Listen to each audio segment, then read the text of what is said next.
Yo, I'm sorry, I'm all loud. That's all right. Yep.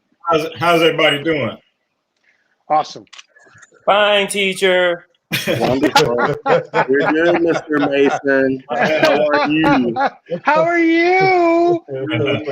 I ain't getting no apples. Anybody brought me no apples? I am blessed and highly favored. All right, Reverend. Mel, where are you? You're clearly somewhere different. You're not in the kitchen tonight. Mind your business. Just mind your business. Ooh, all right. Hey. Oh, I'm just saying, I ain't the only one that's gonna notice it. You know. Mind your business. Just, you know y'all what? ain't seen all. Y'all ain't seen all the rooms in my house yet. Well, I here just we said go. you ain't in the kitchen. You know. Hey, you know what? This is confession night, and I'm gonna start this out early. I'm gonna have to call one of the members of the cave out, Mr. Roberson. Sir. Somewhere there's a young lady who probably back in the late 90s, early 2000s was up in a club and probably went home and told her friends she met Ronnie DeVoe from New Edition. We're going to need you to admit that you lied to her tonight somewhere. Just go on and confess that you used to use that. No. I never used that I was actually Ronnie. I promise you, I never said I was Ronnie DeVoe. You said I did use that I was his little brother, though. I did say that. I did say that quite frequently. See, what I thought you would have said is that you never said it, but if somebody decided that that's who you were, then you would just roll with it. Like, hey, I never said I was, but if that's what you think I am, and your hotel room number is what, you know, then you would go with it. I tell people I'm Kenny Lattimore all the time. Rob, you actually look like Kenny Lattimore too. Somebody told me I look like Kenny Lattimore. I'm like, I do not look like Kenny Lattimore. And we're born. Actually, me and Kenny are born on the same day. Really? Yep. Kenny's an Aries? He is. Is he a lover of life? He is a lover. He's part of God's favorite sign. Y'all know why Aries comes first in the zodiac? Because God gets it right on the first try. That's why. So I don't even know why he created other zodiacs after that, Glenn. I don't even know either. What's the use? I don't know why. I guess God is a Lakers fan too, right? Well, we did win the championship this year, Shawn. That's all I'm gonna say. Praise God. Thank you. God wasn't in the other championships. You gonna thank God for that, man? Come on now, God ain't. It was Gord. You say it like this. You say Gord. You don't say God. Okay. Gord. Let's get started here because clearly. Let's get these introductions, man. Thank you, Mr. Out of the way. And L. Porter, why don't you please introduce yourself to L. Tiger Stripes Porter? Why don't you introduce yourself, man, to anybody who maybe has not caught you in the cave before? Tell them a little bit about yourself and how you came to be on the show and what you got Well, you can tell us what you got coming up at the end, but I'm L. Porter. I'm a filmmaker, writer, director, actor. Done movies like All About the Ring. You can see that on what's that? Amazon. You can check it out on Amazon. Most of my movies out there. Just so do a search for me. I have a project coming up that I'm planning on shooting in July. Hopefully, if everything falls into place. Called Dad and Sonny. So be on the lookout for that. I'm crowdfunding for it too. So called what? Crowdfunding for. No, what is the project called? Dadden and Sonnin. Dadden and Sonny. And Sonny. Yeah, I got it the second time around. I wasn't familiar with the words, you know, something like that. Yeah, we gotta make it some L made up. Hey, I thought it was, two names like Calvin and Hobbes. I thought it was. Hey, before we move around I'm gonna ask everybody that's watching, man, to share the show to your page as we continue to try to increase our followship and fellowship. So please share and tell folks about the cave. Tell them they might not always like it and they shouldn't come in if they're too thin-skinned, but tell them to come on. Tell them to come on. Robert Hazzard, introduce yourself to the viewing audience, sir. Alrighty, I'm Robert Hazzard. I have a consulting group called the Hazzard Group here in Chicago. Of course, I have two beautiful children, and Rachel and Brian, as well as three grand boys, and a little girl, little granddaughter, Miami. Happy to be here with you, brothers. Can't wait to get this show going. I see Big Dog Kennery just walked in the room on the viewer side. Shout out to Kennery, who's always a really cool guest to have on the show. Robert, I was going to ask you something really quick, man, and my broke brain, I've already forgotten it, so I'll come back. So you want Glenn? Yes, sir. Yeah, that's your name. Oh, I'm sorry. I was busy sharing this. Thank you, Facebook, for taking away the watch party, making life a lot easier for us. We really appreciate you, Mark Zuckerberg. Anyway, I am Glenn Murray. I am co-owner of G Rose Productions, 220 Publishing, do a few other things, but most importantly, happy to be here with you guys tonight. You're particularly kind tonight. Are you? I mean, you know, it won't last. Yeah, It won't last.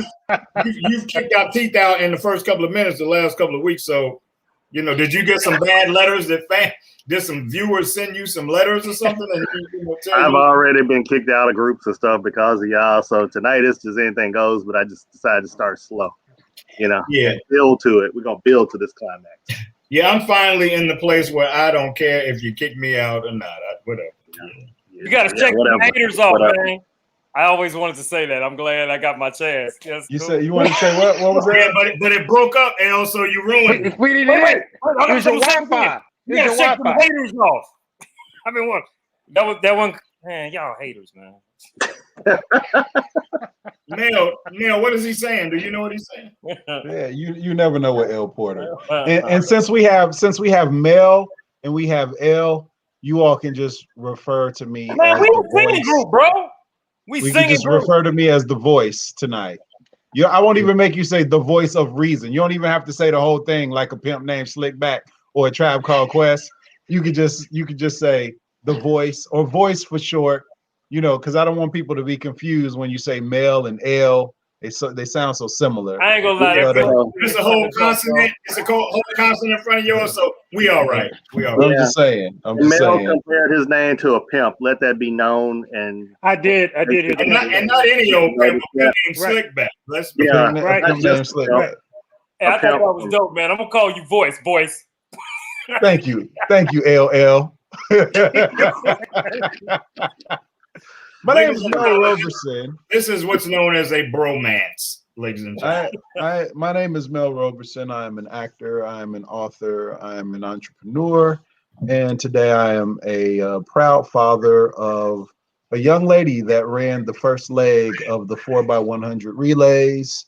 And their relay team came in first place, and she came in sixth in a long jump today. So for those of you wondering why I'm not cooking is because I am supporting my daughter at a track meet this weekend. So I'm not at my house at the moment, but I got dogs and security cameras and an alarm and a cousin that lives with me with 4 shotguns. So try it if you want to. Yeah, I don't even know your address, so I couldn't hit you if I wanted to. You're right. Yeah. You're right. I don't steal nothing, anymore. So I wouldn't do that. I would just break into the garage anyway. Yeah. And there's cameras and alarms on the garage, bro. Yeah, that's all right. Yeah. It's just a quicker getaway, though. And you never know when cops are watching. They may run your picture or something like that. So I ain't got time for it. You get in Mel's crib, it probably have some of those doors that shut and lock you inside.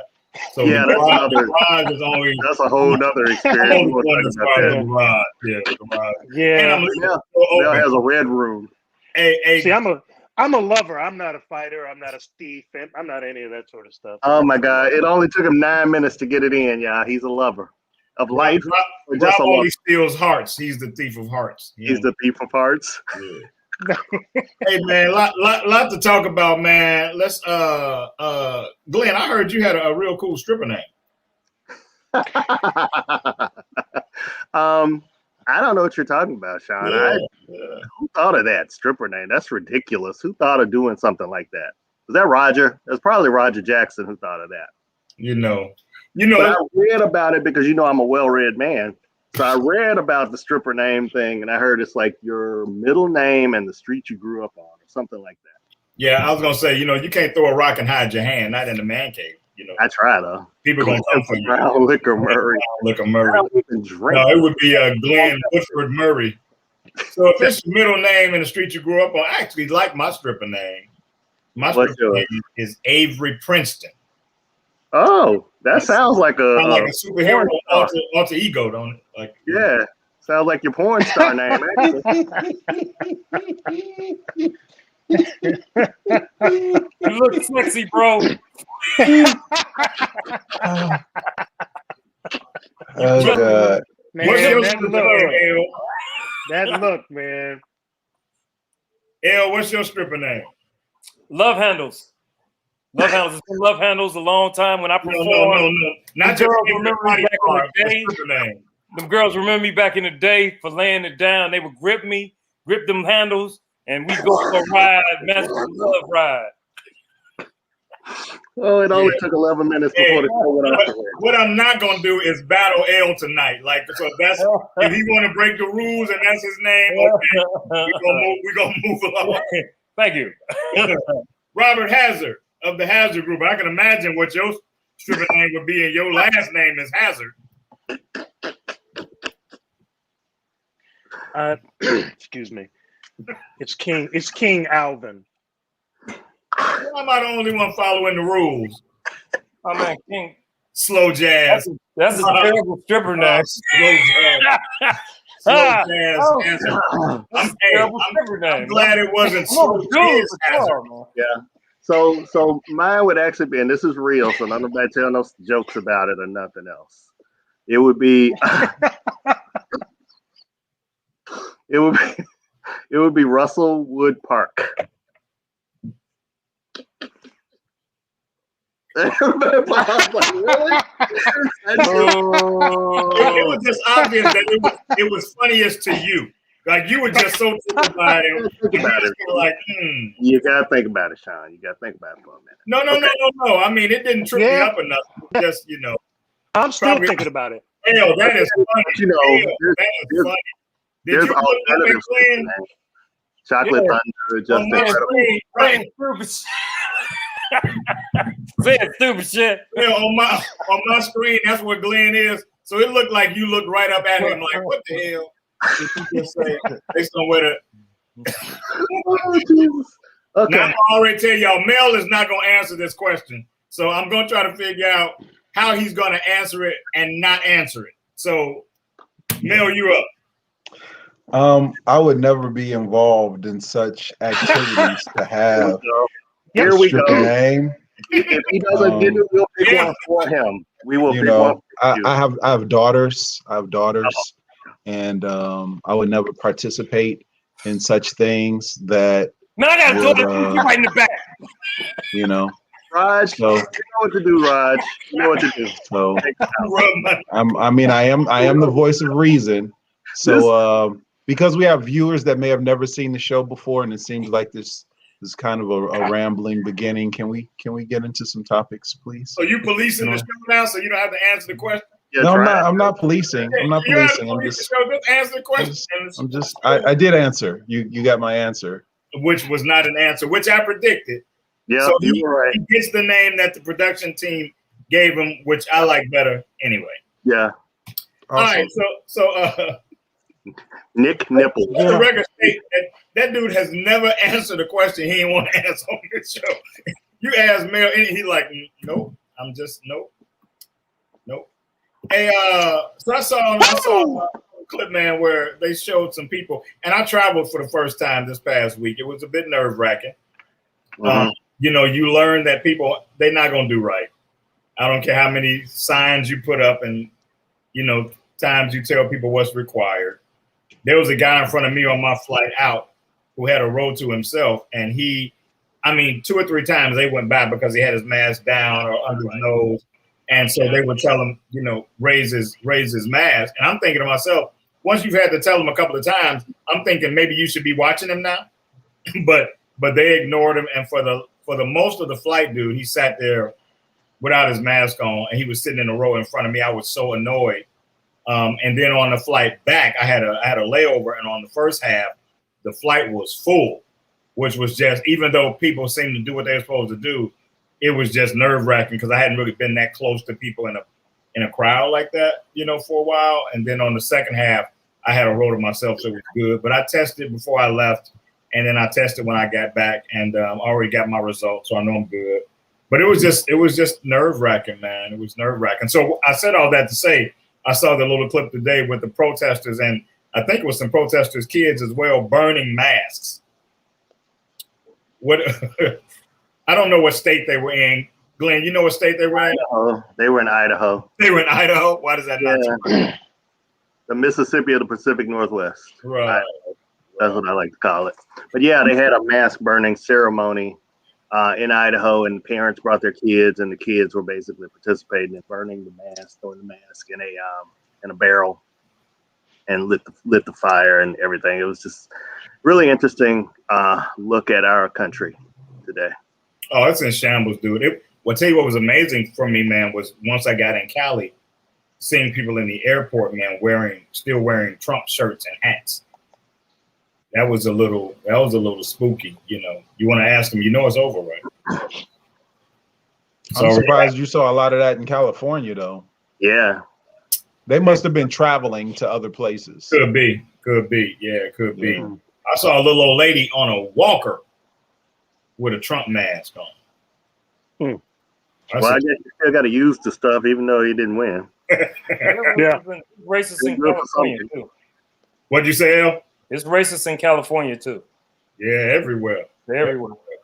Well, they had a group of people in LA County, who were blocking the vaccination site because they didn't believe in vaccines. So they literally had to shut down the site. This was a few weeks ago.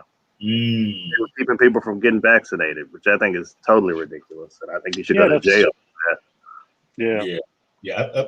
It's unfortunate, man, how this is, but what I say is if you feel oppressed because you got to wear a mask to shop in Walmart, like black people are looking at you like you a dummy. Like if that's the most oppression.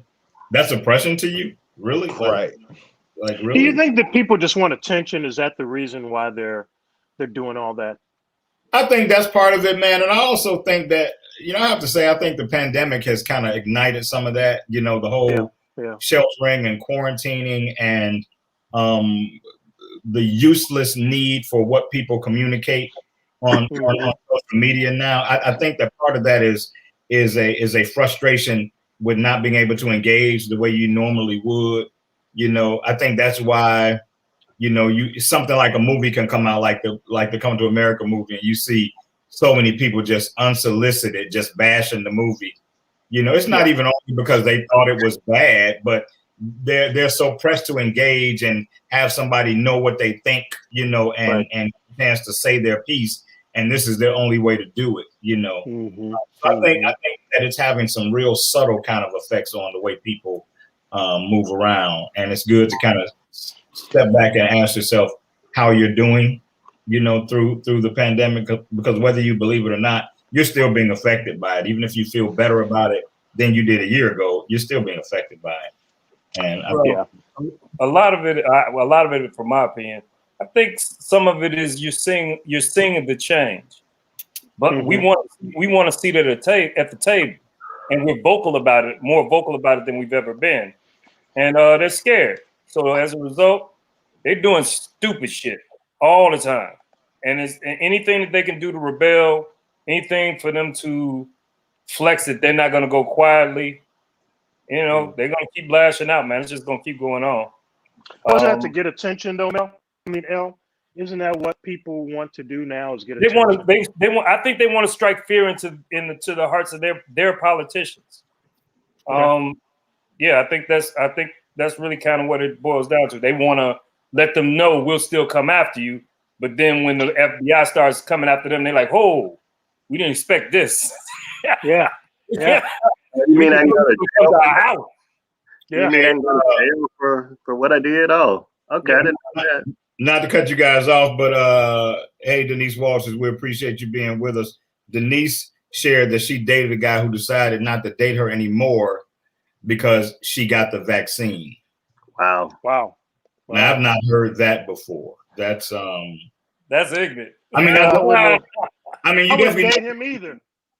I wouldn't date him either. Yeah, good for you. You may have dodged a bullet, Denise. Yeah, you probably dodged a bullet. And Yeah. I had heard of.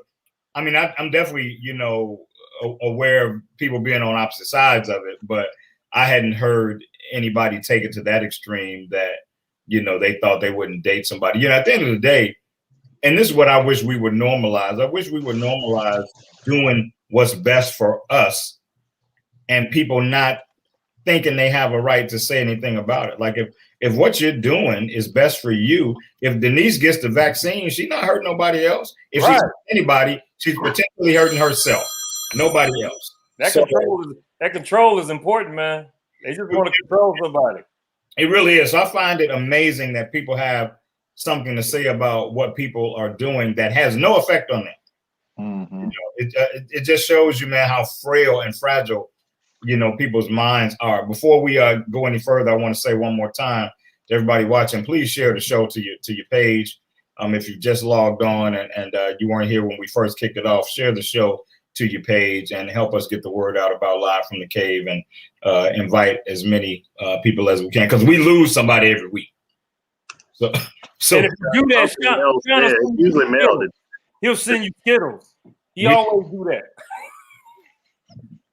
The ones with the neon ones too. The good Skittles. Oh my God. Can we talk about relationships now? I thought I'd never ever say that.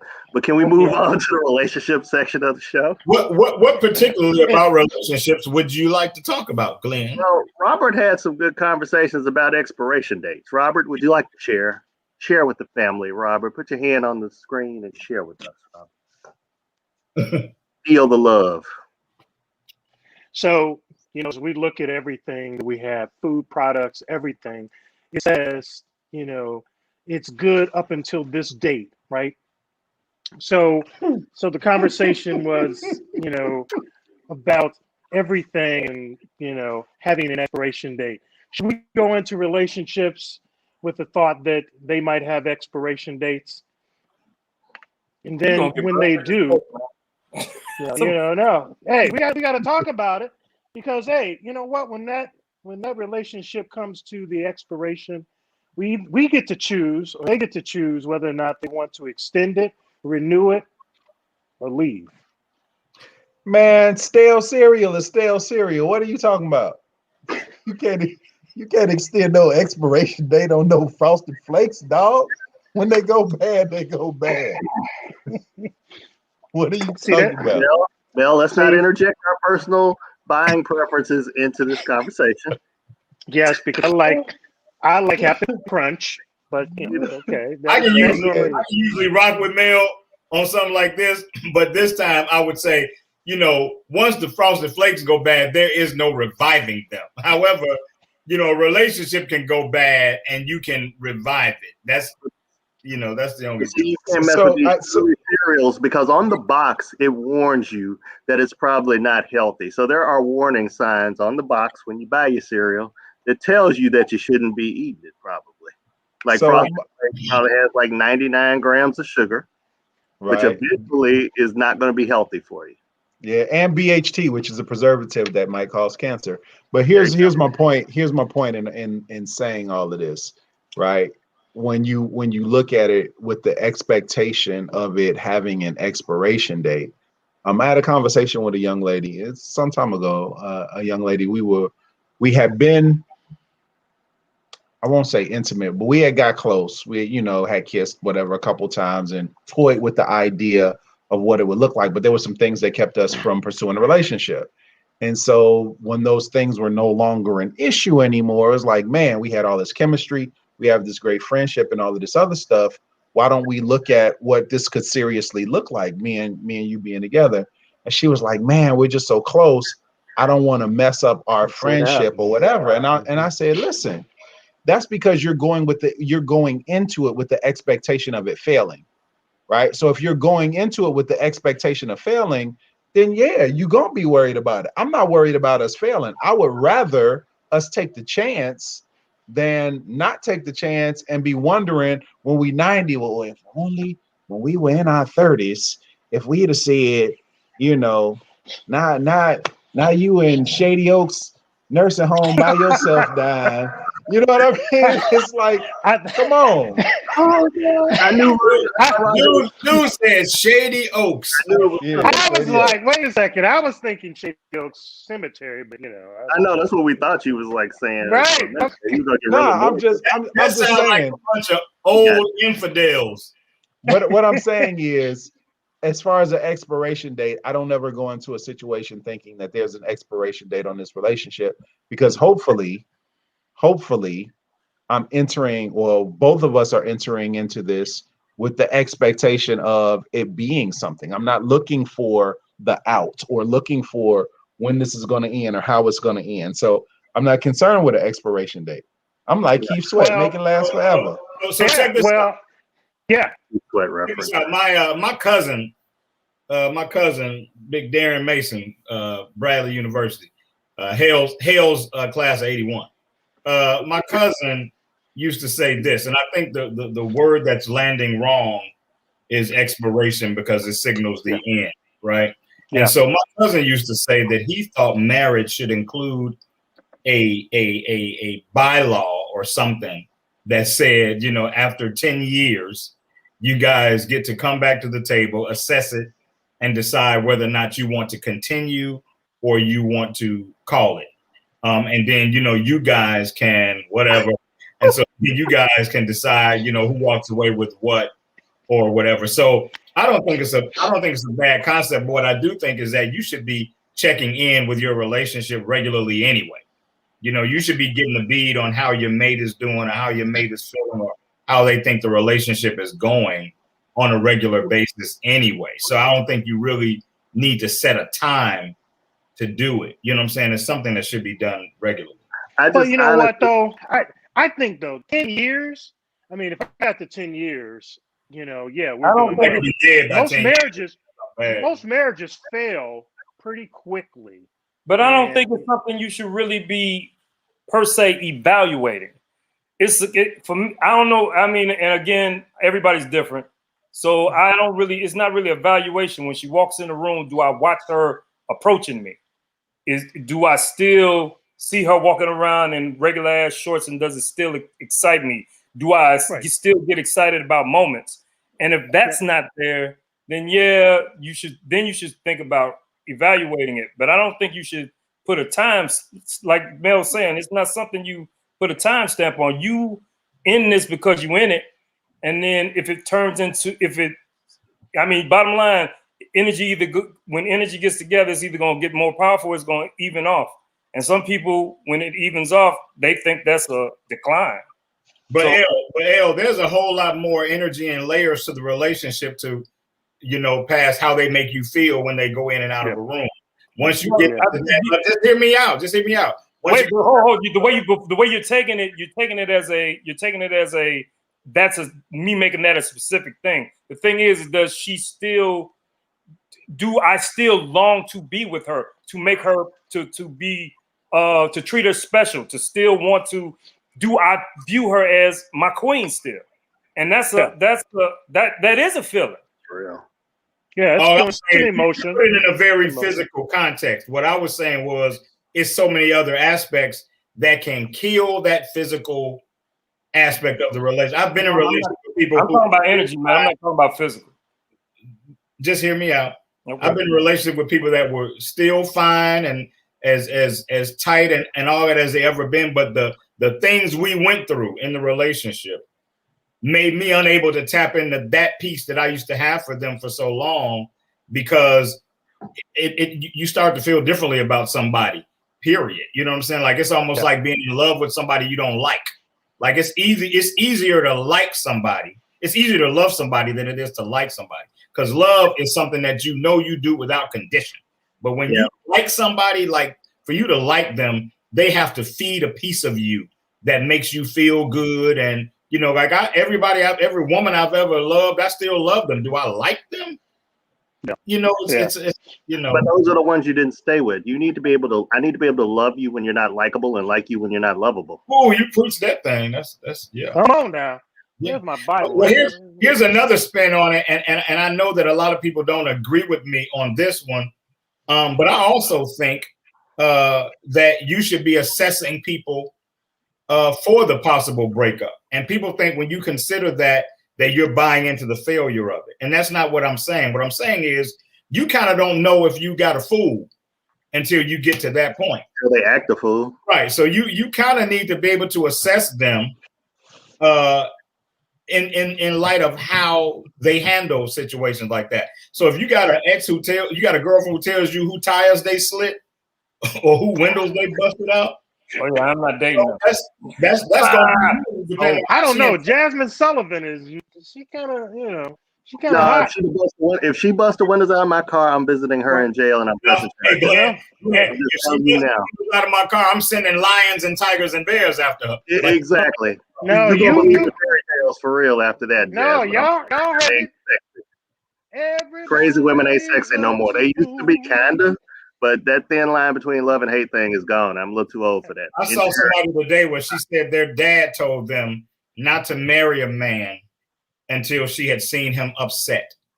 Yeah. Don't marry him until you've seen him mad.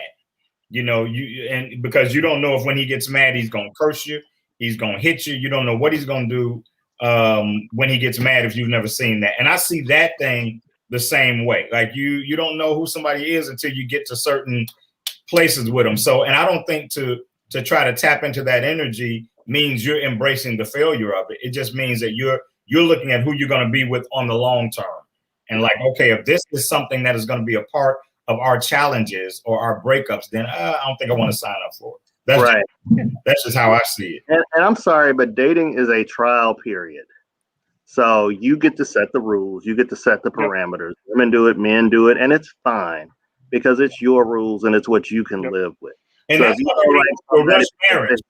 Right. So if you don't like So if you don't like somebody because their second toe is longer than their first one, that's okay because that's your rule and that's your parameter. Nobody cares. You don't like them because you don't like how they brush their teeth or how they eat their food or whatever. It's dating. But if you love handles, then L gonna have a line all around the block. Yeah, L's your man. Then that's cool. Yeah. You know, if you like that. That's cool. Yeah. And look, you love handles for you. Love handles. That's why we call them LL, baby. Laughter and love. Right. You got the love. He got the handles. Put it together and make magic. You have hit the jackpot. So check it out, man. Let's switch gears a little bit. I heard some talk about black separating themselves. About what? Black folks themselves, like having their own states, their own governments, their own. You know, what do you think about that, Mel? You were. I don't know if you didn't chime in on the last one or just didn't have anything to contribute. But why don't we kick it off with you since we don't? Really that's because y'all crazy. So sometimes I don't say nothing. But yeah, as far as like black people having their own state or something like that, so our own state where? Within the United States? You know what I mean? Like back when I saw it, yeah. So I don't know. That's number one, that's crazy. You know what I mean? Where we gonna go? You know what I'm saying? And who's gonna be the leaders? Yeah, like we can't even, and it's just my personal opinion. We don't even have a defined set of leaders now for everything that we're going through as a people now. So trying to take us out somewhere and put us all in a space and figure out who's going to be in charge and all of that other stuff. I ain't with it. I'm good. I'm all right where I'm at. Now, don't nobody else lose your train of thought on this because I want to shoot something else at Mel. Now, I've heard people say that that's our problem, that we feel like we need to have these designated leaders, and nobody else necessarily feels that way. No other culture necessarily feels that way, but we always, because it's part of our history. It's bullshit. Yeah. I think that's bullshit. What do you mean nobody else has designated leaders? I think a lot of theirs go. I think here's the difference. Okay, so if you look at any structure, there is a bit of a hierarchy within that structure. If you take Italian families or Italian neighborhoods, you know who the leaders are in those neighborhoods. They might not be the voted in leader or something like that, but you know who those leaders are. In the Jewish communities, they know who those leaders are. There's a lot more teamwork and working together and all of that other stuff. in those communities to amass wealth and property and all of those other things. They're a lot more organized and a lot more put together. I think I heard it was Killer Mike. Might have been Killer Mike. They were at a conference or a convention or something, and everybody's talking about the revolution and us doing our own thing. And he was like, yo, if you ain't ready to grow your own food, if you can't hunt, if you depend on a grocery store and somebody else's electrical grid for you to get what you need in life, you ain't ready for a revolution. You ain't ready for none of this stuff. And I don't think we're there. And yeah, and I'm gonna leave it at that for now. When dude said, if you don't know how to hunt, I was like, ooh, I'm sure not ready. Glenn, what do you think about it, man? I kind of agree with Mel about that. I think it's just, I think it's crazy. We haven't been able to manage what we have now. And we've amassed power. We've done a lot of different things. So to talk about separation and all of this, people talk big revolution stuff, but they don't really, nobody's really ready to sign up for it when you start to think about it. What do you think about the whole leadership thing? Do you think that there has to be a Dr. King on site, a Malcolm on site, or some larger than life figure that we are kind of getting our inspiration or information or direction from? Well, what do you think about that? Without calling names, I think there's some leaders that were true leaders. I don't know that we have a lot of those now. I think corporations go to certain people to us, and those people go and extract certain concessions that help a few people, but don't really affect the masses and help, the general people. It doesn't go down, I should say. It doesn't trickle down to really help the people that need it. So it sounds like you don't think that that's something that is that vital to the whole movement or cause. I don't know that it's not vital, but I just don't know that we're equipped to do it sometimes. Mm-hmm. Robert, what do you think? The wrong people are in place. Thank you, Shawn. Thank you, Shawn, for asking. So polite. I think, I think it's already been said. I don't think we as a people are ready for that. We can't do a whole lot of stuff together. So I think it would be very difficult for us to move in that direction, to be honest with you. Yeah. I'm gonna take a drink after that. But El shifted in his seat. El has had a scowl on his face since this question. He's just been looking at the screen like, I can't tell if he's like mad or like he's just listening hard. The thing is that we know where we. So if they gave you your own, if they said, okay, black people, this is your state. This can be your state. That means that we pick the governor, the mayors, taxes, this, and this. And the fact that we are already discounting the possibility of it. We already know what we get being part of the system with the people. We've been getting undereducated and all this other stuff. You don't want to do nothing different?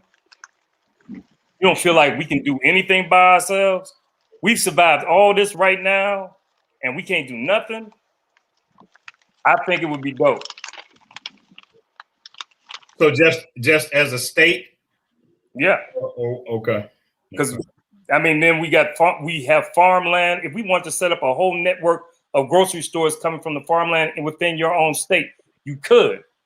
And what's amazing is that they do it on native reserves all the time. And we say what we can't do quickly. I don't agree with everybody on the panel, but again, you all are entitled to your own opinions. No, that's insightful, man. That's you don't have to apologize when you don't agree. Most of the time, we don't agree. Yeah, I don't agree with nothing Shawn and Mel say ever. I'm amazed that when I agree, because they're always to the left of me. So it's just whatever. Lakers fan. See, here we go. It's an interesting ideology. It's an interesting concept. But I think that something that El says that I think is valuable, that is if you start somewhere, at least you then have the ability to expand that thing, and grow it as it works for you, you know. So if it was something that we started, you know, in a concentrated place and then tried to grow it, I think we would then, you know, figure out how to make it work, you know. But here's okay. So I didn't want to say this, but I'm gonna say it now because the reservation struggle, and I think somebody mentioned that in the comments. Reservations struggle. Reservations were hit hard by COVID and things like that because they had lack of resources. Atlanta, Chicago, Baltimore are all majority African American leadership. So there are places where we control most of the government and most of the operations, most of the ward bosses, most of the civic organizations right now. So I don't know that we don't have a structure similar to that. We don't have a state, to your point, El. We don't have a state. So those cities are hindered by state law, and sometimes they're run by people of an opposite party. But there are cities that are run by African Americans. Yeah, but You know, in a state, but their agenda isn't strictly African American. And my understanding of this, you're saying of one thought, one thought. Okay, so yeah, not that we're in leadership. Man, I mean, we've had a black president, so we get that. Call me selfish. Huh? Call me selfish. Right? Okay, selfish. What you got to say? Call me selfish. So, you know, I'm at this track meet. My daughter had a high school teammate who their parents live down here now. Her teammate was white. Of course, my daughter's black. We just went out to dinner, had a great time, great conversation, all types of stuff. We have, especially when it was just the three of us before Robert was the fourth one. You know, there have been times that we've had multiple guests of other ethnicities, so forth and so on here. One of my best friends from college who saved me from getting kicked out of school because my freshman year I was drunk off my ass.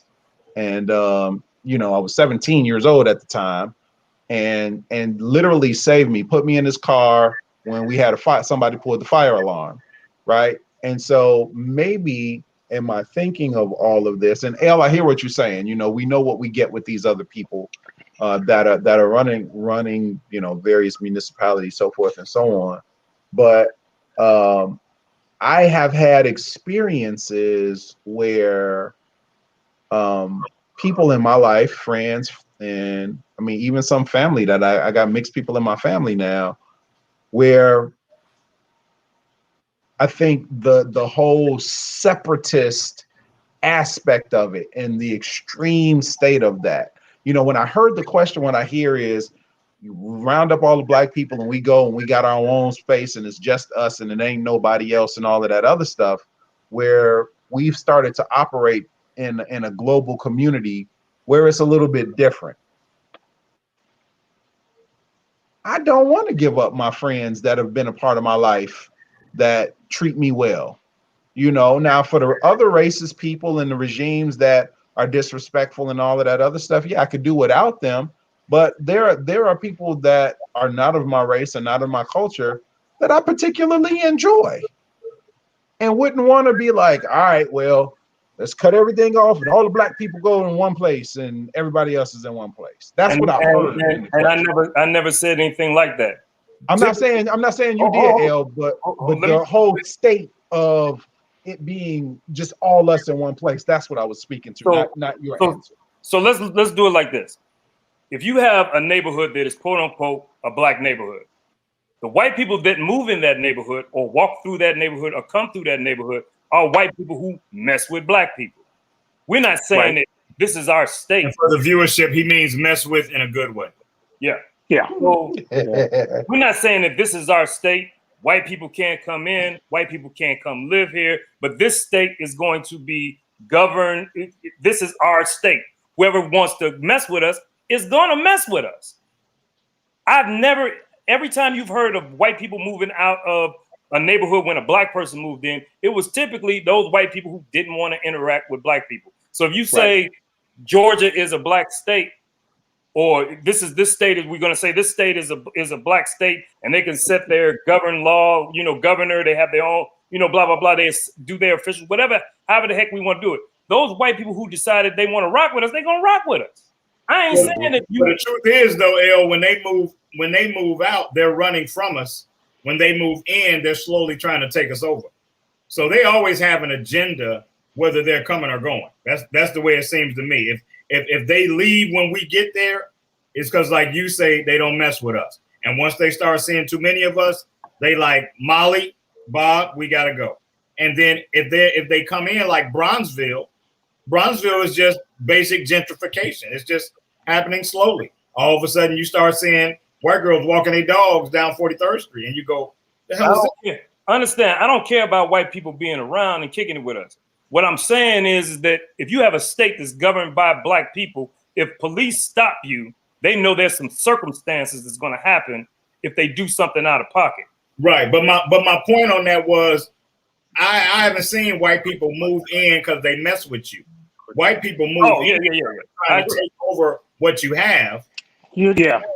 You know what I'm saying? So it ain't like that. Let me ask you this, because we seem to be kind of a bit of a stalemate with this issue. But I want to ask you this: in the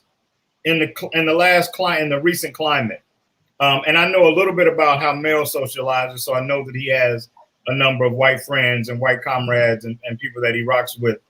Glenn, I know the same about you. But I'm curious to know if you guys have lost any of your white friends. So do I. Well, you're going to have that chance. But I was curious to know if you've had any white relationships that have been changed by the last 2 years, particularly the climate. And I know most of you guys are balanced enough to have somebody in your life that you see totally different than, and it doesn't affect you personally enough that you decide you don't want to rock with that person again. Mm-hmm. I'm sure some people can share some stuff and you go, you know what, you're morally bankrupt and I can't even rock no more. Have you had any relationships that even if they didn't end, you saw that they had to be modified moving forward? I ended one. Over that kind of thing? Yeah, he called me a nigga. Oh, well. And he was trying to do it in a cool way, but it still came off the same way. Yeah. Rob, what about you? I was just thinking, if anybody's called me a nigga, I don't think that, they've done it to my face. They've done it behind my back. But I think all the relationships change. I was just telling somebody this day, I come from a corporate world and so it's always different. It's whitewashed. And people always show you they, party with you or during work hours, but after work, it's different. So yeah, the relationship's different, man. I just they're different. Yeah. Glenn? No, I haven't lost any relationships because of it. And, we've talked about this a little bit before. I mean, there's political differences, and I have friends that definitely have political differences. I have one friend who has relatives in the police department, so she's very much back to blue. And so, there were times when I needed to tune her out, definitely. But I didn't hear back to blue. Do you hear just I support cops, or do you hear an adversity to Black Lives Matter in that state? I don't know that it's an adversity. I think there is such a single-minded look at things. And that's what I have to avoid, because I don't believe in arguing with fools, and I don't believe in arguing a point that's never going to get through to somebody. Right. And you kind of know when you're not going to get a point through to somebody. So I'm not calling them a fool, but I'm saying they have their beliefs. I should respect everybody's beliefs. I would hope that they would respect mine, and I would assume they would respect mine, and they've never disrespected mine. So I can't disrespect theirs. I'll share this, and I don't mind any hits I take for it. But when I hear back to blue, or particularly when I hear or see Blue Lives Matter, to me, I've never seen that on anybody's any black person's social media. First off, I've only seen it on white, and it seems like a direct attack on Black Lives Matter. And so that always lands on me very personally. It's like you're saying, okay, cops' jobs matter more than Black people's lives. Mm-hmm. And to me, that's the distinct difference, and why I get offended when I see it, because that's your job. Mm-hmm. This is something that you can do or not do or retire from. I can't retire from being Black. Right. So it feels like a mocking to me. I'm not saying it is. I'm just talking about how it feels to me. Right. Now, I've had a couple of friends, mutual friends of different races, who went at it and stopped being friends. They were both white, and they stopped being friends with each other because of their political differences. I was like in the middle. Like, can we all just get along? They were like, no, I can't talk to this person. They're an idiot. And the person on the right was the same way. I just can't talk to them. They're an idiot. Like I said, there's got to be a level. It needs to start at respect. If you have friends, I don't care what color they are, if they don't respect you, then there's no basis to understand the differences. If there's a level of respect that starts out, I think whatever the differences are, as long as they're not extreme, and if they're not tuning you out and totally tone deaf to your needs and to what's going on, then I think there's some there's a mutuality that you can find there. There's some common ground that you can find, whether you agree, and you can agree to disagree, and that's fine too. I don't need everybody that agrees exactly like I do with me in my corner. I think that there needs to be a level of respect for the differences that we have, because we're gonna have differences. It's gonna happen. Like, I have friends of all nationalities, so no, we're not all different. We're not all the same, and we think differently. We do things differently. But we respect each other, and that's what's key to me. I haven't lost any friendships, but I did have to modify the one friendship that I thought was probably my closest with a white guy. I had to modify that and back up from it a bit, and I really felt like it was my mistake, and that was why I had to back up. That I had kind of given him some credit for being tapped in when he wasn't as tapped in as I thought he was. And then, the right thing happened that let me know that he wasn't where I had given him credit for being. And so I couldn't be mad at him, but I just felt like, okay, I gave you a little bit too much grace in that space, and that's on me, and we can be cool. But these conversations, they won't happen between us anymore. We can't talk about it. It's too hypersensitive. Hey man, well, I think that's what I think. Just to add to that, I think that's what COVID has done. It's allowed us to be able to have these intimate conversations. It's allowed for people to be able to show who they truly are in those intimate conversations, and probably that's what happened in your situation. People weren't worried about how you felt because they've been hiding behind a mask for so long. Yeah, and I think if those relationships suffer, then that's the true state of them. Yep. It's not like the relationship is going to suffer or end and it be incorrect. You know what I'm saying? Like, if it suffers, that's probably the real state of it, and that's the change that needed to happen. So, hey man, you guys were awesome as always. El, you family man, and we always enjoy having you on, man, and appreciate your energy. And you may or may not realize this, but man, when you disagree or when we disagree, we look forward to it, man, because one of the things that I think is cool about this show is that everybody that sits in these seats is typically open to learning a different way and learning something that they didn't know before. And so anybody that pops in here on these 5 can do that for you, can make you, if you're open to it, can send you away going, I might need to revisit, the way I look at that, or revisit the way I think about that. And you have that ability to do that among us. And we hope we have that ability to do that with you. So it's all good. And then, we get some laughs as well, because we love you. Wisdom is gathered by the wise.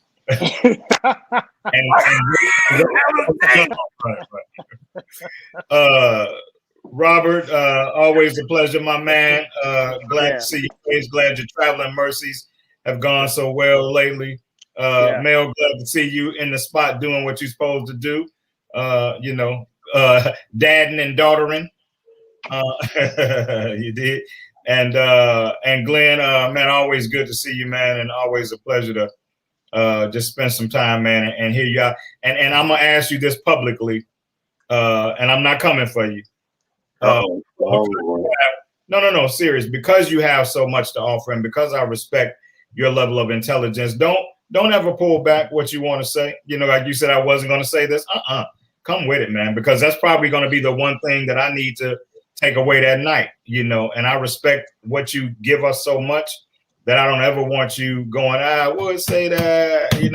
I do that because I don't want to offend nobody. But that's not what you're gonna say. You're gonna say something that could change somebody's thought process. So I don't know. This show lately, I've been offending people, so I don't know. you have, which is pretty amazing. And keep up the good work. You definitely offended me in the green room before we started, y'all. You should have heard the way Glenn was talking to me, y'all, before we got started today.